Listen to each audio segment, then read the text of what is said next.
foi dito também da tribuna pelo Dr. Celso Vilardi que não há provas que indiquem a participação do então presidente, que inclusive teria ele feito a ponte entre os então comandantes das forças com o novo governo na transição, e isso demonstraria que não haveria nenhum dolo, nenhuma intenção, nenhuma vontade consciente em praticar os crimes. Mas os autos, nesse momento de cognição de recebimento da denúncia, demonstram o contrário. Há indícios razoáveis de recebimento da denúncia da Procuradoria-Geral da República, que aponta Jair Messias Bolsonaro como líder da organização criminosa, demonstrando a participação do ex-presidente da República com os elementos de prova colhidos na investigação da Polícia Federal. A denúncia detalha essa participação, detalha os atos executórios. Em 2021, Jair Messias Bolsonaro começou a organizar uma estratégia para difundir notícias falsas sobre o sistema eleitoral brasileiro. Na transmissão da live já dita, onde participou Torres, realizada em 29/7/2021, o denunciado atacou as urnas eletrônicas sem nenhum fundamento e sem apresentar nenhum elemento concreto. E a partir daí, a partir da live, se viralizou com a utilização das milícias digitais e do famoso, que também vem sendo investigado pela Procuradoria-Geral da República, o famoso Gabinete do Ódio. E Gabinete do Ódio não foi o Supremo Tribunal Federal, a Polícia Federal ou a Procuradoria-Geral da República que deu esse nome. Gabinete do Ódio foi uma entrevista dada pelo então ministro da Secretaria de Governo do então presidente Jair Bolsonaro, o general Ramos, que disse que no Palácio havia um gabinete do ódio que preparava notícias falsas, fraudulentas, inclusive em relação a ele mesmo. Então, isso foi uma autodeclaração, e há aqui na plateia pessoas que participaram do governo que sabem que foi o general Ramos que criou essa alcunha, gabinete do ódio. E, a partir disso, as urnas eletrônicas começaram a ser atacadas e, junto com elas, atacado o Tribunal Superior Eleitoral e o Supremo Tribunal Federal. Na própria live, o denunciado Jair Messias Bolsonaro incitou publicamente a intervenção das Forças Armadas. Depois de atacar as urnas eletrônicas, diz: o Exército Verde-Oliva é o Exército do Brasil. Também nunca faltou, quando a nação assim chamou os homens das Forças Armadas. A história viveu momentos difíceis, mas a nossa liberdade foi preservada. Onde as Forças Armadas não acolheram o chamamento do povo, o povo perdeu a sua liberdade. O chamamento do povo. Exatamente o que se pretendia, e inúmeros réus confessos disseram nos depoimentos, se pretendia dia 8, com a invasão, a agressão, a destruição dos poderes, que se convocasse uma GLO e o Exército, ao atender a GLO, seria recepcionado por aqueles golpistas e, a partir daí, convencido, segundo os organizadores, a proclamar o golpe militar e destituir o governo legitimamente eleito. Também a denúncia narra que o então presidente, ora denunciado Jair Messias Bolsonaro, coordenou os integrantes do governo federal para atuarem de modo ilícito na construção de uma narrativa que visava atacar o sistema eleitoral. Vários documentos são juntados com a denúncia, localizados com, já dissemos, Alexandre Ramagem Rodrigues, Augusto Heleno Pereira, nesse sentido. Aponta o aumento, a denúncia aponta o aumento da intensidade e da agressividade de forma progressiva, integrando a execução de seu plano. Destaca o discurso do então presidente, ora denunciado Jair Messias Bolsonaro, em 3/8/2021. Abre aspas. Se o ministro Barroso, que era o então presidente do Tribunal Superior Eleitoral, hoje nosso presidente do Supremo Tribunal Federal. Abre aspas de novo. Se o ministro Barroso continuar sendo insensível, como parece que está sendo insensível, quer processo contra mim, se o povo assim o desejar, porque devo lealdade ao povo brasileiro, uma concentração na Paulista para darmos um último recado, para aqueles que ousam açoitar a democracia. Repito, o último recado para que eles entendam o que está acontecendo. Passem a ouvir o povo. Eu estarei lá, abre aspas. E a, entre aspas, insensibilidade atacada em relação ao ministro Barroso era a defesa da lisura das eleições, a defesa da lisura das urnas eletrônicas, hoje defendida até pelo governo norte-americano do presidente Donald Trump, e a defesa da justiça eleitoral. E, por isso, o denunciado disse, repito, uma concentração na Paulista para darmos um último recado para aqueles que ousam açoitar a democracia. Isso foi 3 de agosto de 2021. Em 7 de setembro de 2021, todos se recordam, na Avenida Paulista, que o então presidente Jair Bolsonaro, após algumas palavras carinhosas em relação à minha pessoa, disse que, a partir daquele momento, não cumpriria mais ordem judicial. E o ministro Luiz Fux, nosso presidente, então, do Supremo Tribunal Federal, se recorda que estavam incitando caminhoneiros a invadir o Supremo Tribunal Federal. O ministro Luiz Fux liderou uma das maiores operações de segurança no Supremo Tribunal Federal, passou o dia 7 de setembro de 2021 dentro do Supremo Tribunal Federal, com a nossa Polícia Judiciária, com apoio da Polícia Militar, para evitar que se invadisse o Supremo Tribunal Federal. Então, a ameaça feita dia 3/8, de um último recado foi cumprido, dia 7 de setembro, mas a resistência das instituições, e naquele momento personificada pela presidência do ministro Luiz Fux, a resistência democrática foi mais forte que o último recado dado àqueles que, abre aspas, ousam açoitar a democracia. Nesse contexto ainda, o ex-presidente, ora denunciado, Jair Messias Bolsonaro, afirmou expressamente, abre aspas, só saio preso morto ou com a vitória. Quero dizer aos canalhas que eu nunca serei preso, fecha aspas. O objetivo de permanência no poder e da utilização de todos os meios estatais para, de forma ilícita, permanecer no poder é corroborado, segundo a Procuradoria-Geral da República, pela utilização clandestina da ABIN. Determinou, inclusive, que os seus integrantes atuassem como central de contra-inteligência para produzir desinformação contra os seus opositores. Aqui, inclusive, foi apreendida uma agenda da Caixa Econômica que coloca exatamente isso. Também vou colocar aqui. A denúncia ainda detalha que Jair Messias Bolsonaro teria solicitado várias pesquisas cujo objeto envolvia o seu filho Renan Bolsonaro. Narra aqui as mensagens, ressaltou a organização também da reunião ministerial no dia 5/7, 2 dias antes do dia 7 de setembro, aí já de 2022, com a finalidade de cobrar a intensidade de ataque às urnas eletrônicas e ao processo eleitoral. Vejam, 2022, dia 5/7, em reunião ministerial, o denunciado Jair Messias Bolsonaro diz, daqui para frente quero que todo ministro fale o que eu vou falar aqui e vou mostrar.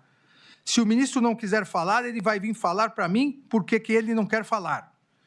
Se apresentar onde estou errado, eu topo. Agora, se não tiver argumento para me mover do que eu vou mostrar, não vou querer papo com esse ministro. Está no lugar errado. Se está achando que eu vou ter 70% dos votos, vou ganhar como ganhei em 2018, vou provar, o cara está no lugar errado. O acusado ainda explicitou sua intenção golpista ao ressaltar aos ministros do Poder Executivo as etapas do plano criminoso. E aí também uma descrição. Por que os caras estão preparando tudo, pô? por Lula ganhar no primeiro turno, na fraude? Vou mostrar como e por quê. Alguém acredita aqui em Fachin, Barroso, Alexandre de Moraes? Alguém acredita? Se acreditar, levanta o braço. Acredita que eles são pessoas isentas? Estão preocupados em fazer justiça, seguir a Constituição? De tudo que são? Estão vendo acontecer? Vou fazer sobre as urnas eletrônicas. E essa reunião, utilizando com desvio de finalidade os bens e serviços públicos, essa reunião foi transmitida também em live e divulgada nas redes sociais como uma reunião onde o presidente e os embaixadores estavam discutindo que há fraudes nas eleições brasileiras. Todos se recordam que, em virtude dessa reunião, da utilização do desvio de finalidade, do ataque às urnas eletrônicas, do ataque ao sistema eleitoral e da difusão em massa de notícias fraudulentas contra o sistema eleitoral, o denunciado Jair Messias Bolsonaro foi condenado na ação de investigação judicial eleitoral pelo Tribunal Superior Eleitoral, foi condenado à inelegibilidade por 8 anos. Também aqui, presidente, e me excuso do tempo tomado, mas são 8 denunciados, já estamos quase terminando. A Procuradoria também demonstrou que o ex-presidente, ora denunciado, teve conhecimento sobre a conclusão do relatório de fiscalização do sistema eletrônico do primeiro turno das eleições de 2022. Todos se recordam que, a partir de um determinado momento, o então ministro da Defesa, ora denunciado também, general Paulo Sérgio, passou a comandar, no âmbito das Forças Armadas, uma comissão que tinha uma missão dada pelo então presidente Jair Messias Bolsonaro. Essa missão dada pelo então presidente Jair Bolsonaro era comprovar a fraude às urnas. Era a necessidade de comprovar que a eleição era fraudulenta.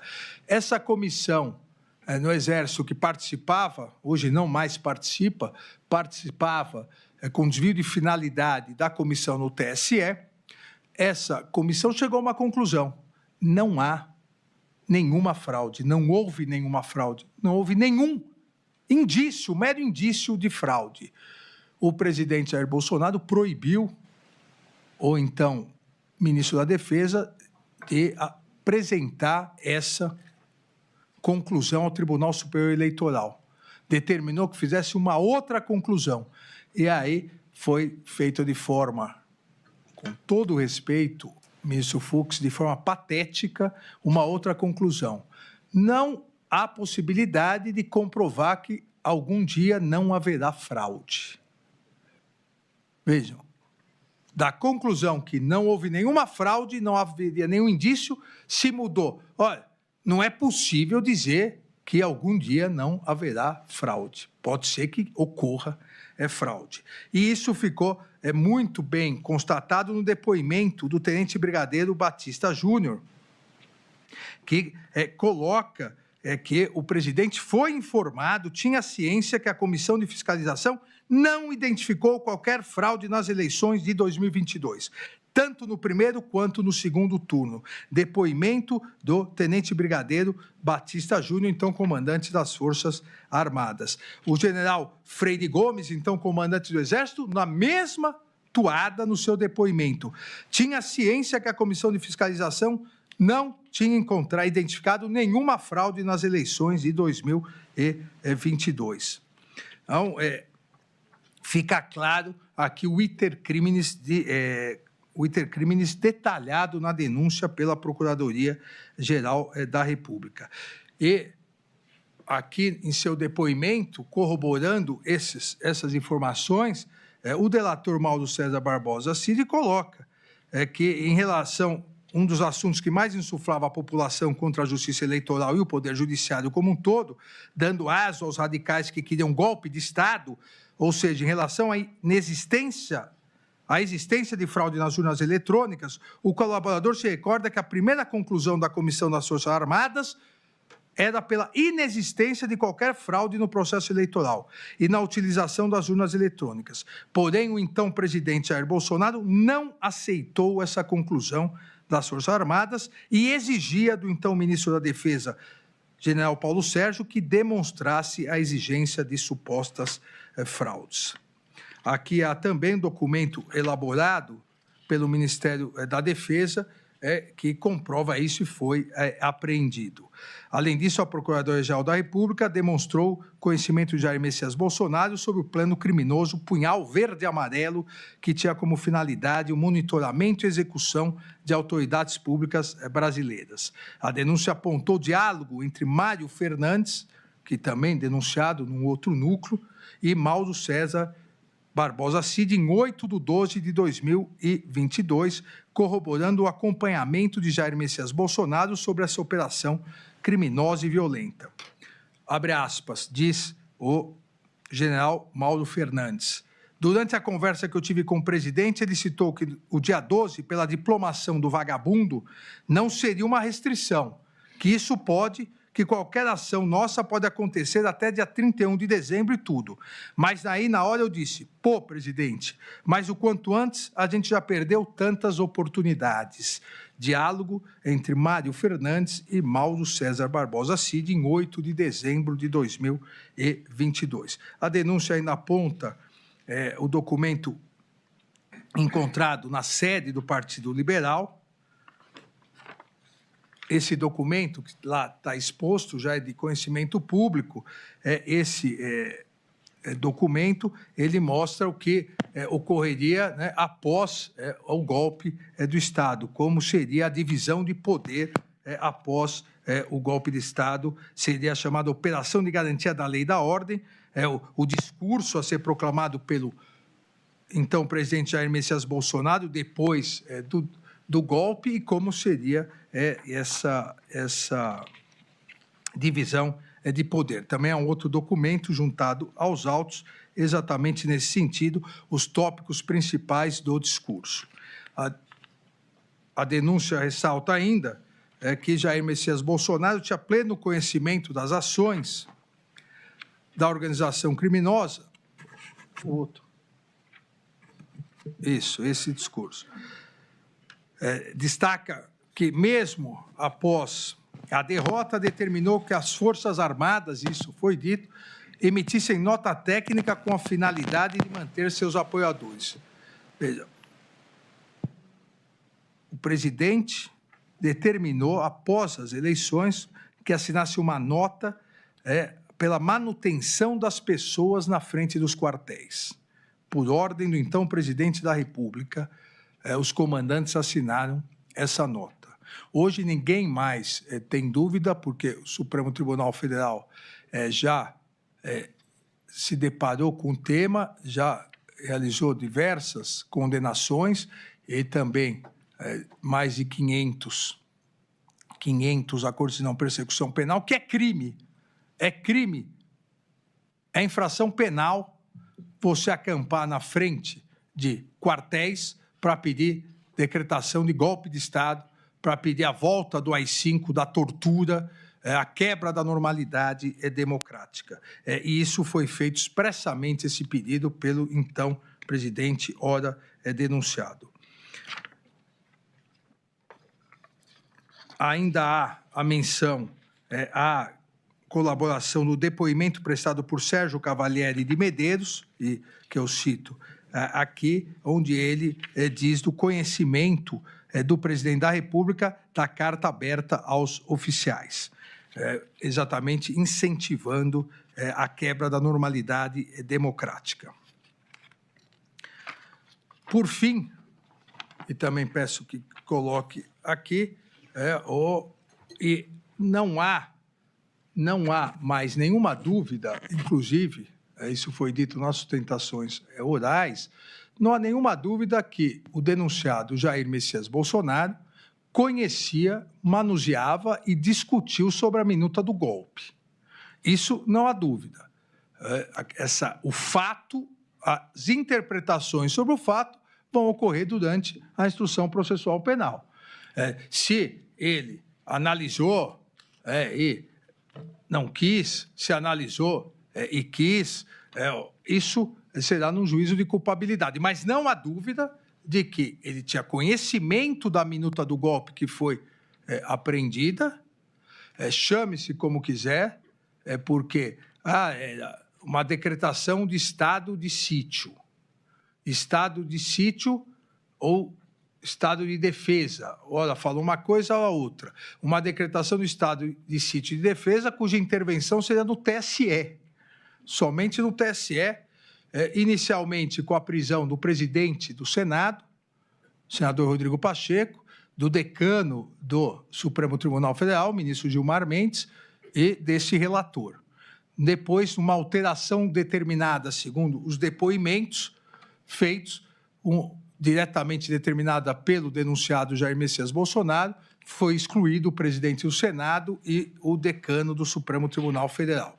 E a minuta do golpe consta diretamente, ela foi apreendida na casa do então ministro Anderson Torres, mas também ela foi apreendida no celular do coronel Mauro Cid. E a minuta do golpe deixa claro que houve a discussão, os depoimentos dos dois comandantes das forças, da Força Aérea e do Exército, eles confirmam que discutiram isso e se negaram a aderir, tanto em relação quando conversaram com o ex-presidente Jair Bolsonaro, como quando conversaram com o ministro da Defesa, Paulo Sérgio. Não há necessidade de ler a minuta do golpe, porque ela já é conhecida por todos. Aqui também só colocando a apreensão, foi feita também no celular de Mauro Cid. Temos também, para finalizar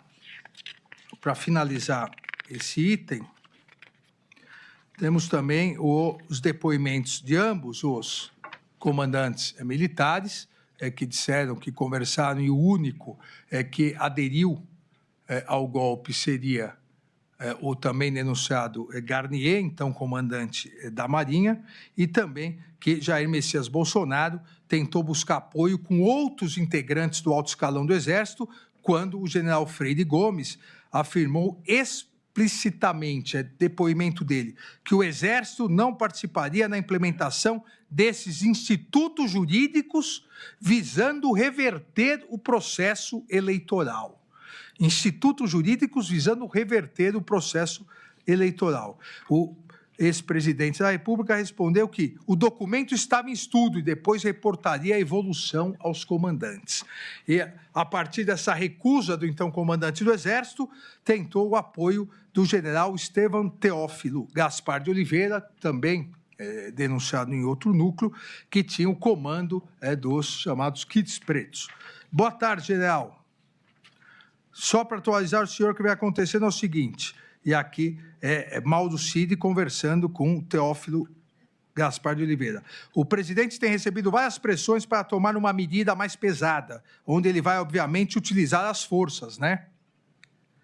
Mas ele sabe que ele ainda continua com aquela ideia da última reunião, mas a pressão que ele recebe é de todo mundo. E hoje o que ele tem, hoje o que ele fez hoje de manhã, ele enxugou o decreto, né? Que é a minuta do golpe. Ele enxugou o decreto. Aqueles considerandos que o senhor viu, enxugou o decreto, fez um decreto muito mais resumido. Aqueles considerandos que o senhor viu. O senhor quem? General Teófilo Gaspar de Oliveira também tinha conhecimento da minuta do golpe. E é o que comentou que gostaria de falar com o general. Na verdade, ele quer conversar, porque se a força não incendiar, se não for, conversa entre Mauro Cid, apreendida, e Teófilo Gaspar, general. Porque se a força não incendiar, é o status quo. Mantém aí como que estava previsto, que estava sendo feito, que está sendo levado nas reuniões em consideração.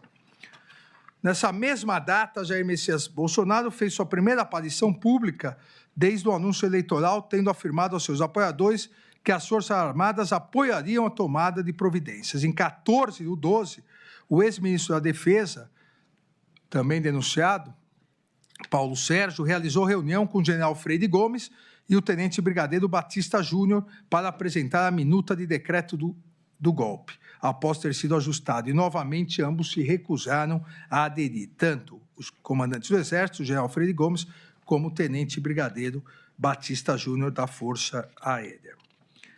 Ainda, a Procuradoria aponta a mensagem entre Mário Fernandes e Mauro Cid, revelando exatamente o assessoramento para a decretação do golpe, e aponta o planejamento de um gabinete institucional de gestão da crise. Havia até essa previsão do gabinete institucional da crise. Mário Fernandes, que é do outro núcleo denunciado, revela ao então comandante aqui do Planalto, general Dutra, que alguns caminhoneiros que conhecem o presidente queriam fazer contato para participar também do golpe, e diz Mário Fernandes que o presidente sempre dava esperanças que o plano golpista poderia ocorrer, e aqui eu descrevo essa conversa.